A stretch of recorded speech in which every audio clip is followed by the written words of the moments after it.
I want to start with saying that confidence is something that can be practiced. So, if for some reason you think that confidence is something that certain people just have and that you're never going to be one of those people, just know that it's not true. Now, there are a lot of things that can make a person feel confident.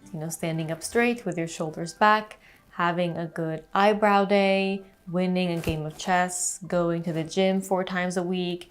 And since it's so broad, I'd like to focus more on the internal type of confidence rather than the external in this video. Now, I was a confident kid. There was nothing that I couldn't do, I thought to myself, and I wanted to try everything and become everything.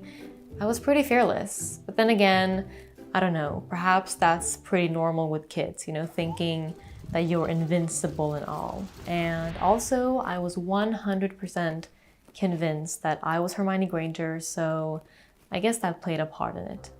Now, I've definitely had my ups and downs since then, with the ups being high and the downs being very low at times. There are still periods of time where I feel more confident than other times, and I'm okay with that. I don't strive to be super confident at all times in every situation during any circumstance, if that's even possible. Like most things, I just want to feel balanced. And in order to get there, it's been valuable for me to understand when it is that I feel confident and why I might feel more confident during certain times compared to others. What are the contributing factors? So I've spent quite a bit of time reflecting on that, and I'm pretty confident that I'm onto something here. So these are just my thoughts based on my experience, and I thought I would share. Now, there are essentially 4 steps, I guess you could call it, that I've identified. The first step is honesty. Now, when you search the internet for how to become confident, several articles point at self-pep talk. Things like tell yourself that you are really good and your brain will believe it. And that probably works for some people, but it doesn't really work for me. What does make me feel more confident, however, is being honest with myself. Looking at the whole picture and taking inventory. So essentially evaluating both my weaknesses and my strengths. Like, if I'm not great at chess, I'm not going to tell myself that I'm great at chess before a game. It doesn't make sense to me personally. Instead, I will tell myself as it is. I might say, I've practiced, I've become better, I've learned some new strategies, and I'm still a bit slow, and the other person is really good, but there's a good chance that I can win this. Whatever the situation might be. This is just an example. And now the second point, and this may be the most important one, is putting in the work.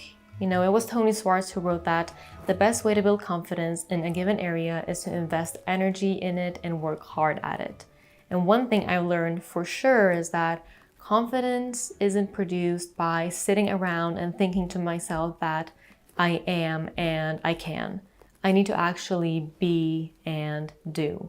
For example, if I feel uncomfortable in social settings, sitting at home all day, replaying the topics that I'm planning on bringing up next time I'm at a party doesn't boost my confidence. It might temporarily make me feel more prepared, but that'll only get me so far. What is going to generate that confidence is actually exposing myself to those situations again and again and again, and to do my best. I think one of the worst things that you can do is to half-ass something and then let the result of that affect how you view yourself and your abilities.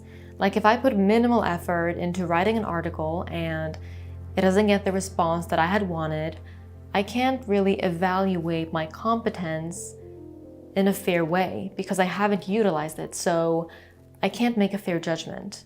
If, on the other hand, I put my all into it and it's still not perceived the way that I had wanted, then at least I can accurately evaluate my flaws and work on those. Which brings me to my next point, and that is finding comfort in discomfort. Each time that you put yourself out there, each time that you try something new, you're taking a risk, and that's nothing profound. You know, we all know that there is no growth in your comfort zone, so you just gotta take your pick. You either risk it for the biscuit, or you stay and you turn into a bag of hay. I don't know. Because here's the thing.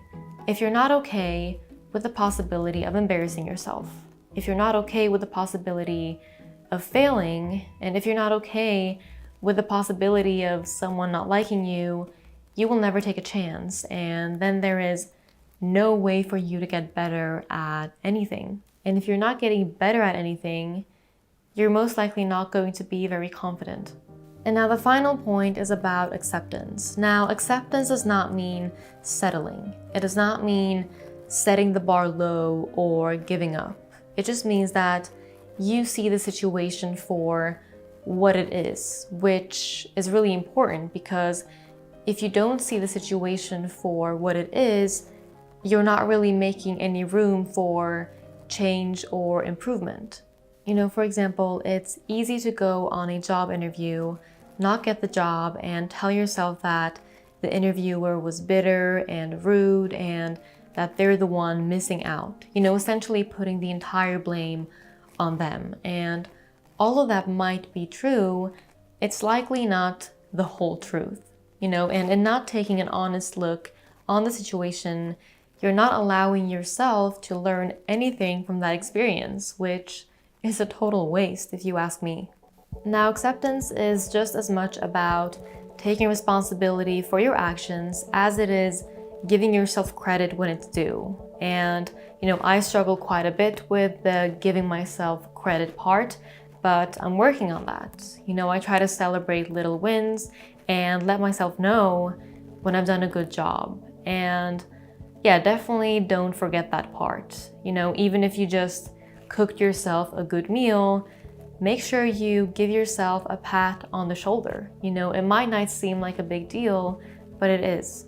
Now, like I said, this is a very broad topic, and I could probably talk about this for hours on end. You know, I'm pretty passionate about this because I've seen so much wasted potential with people who just haven't had the confidence to live out the way that they could have.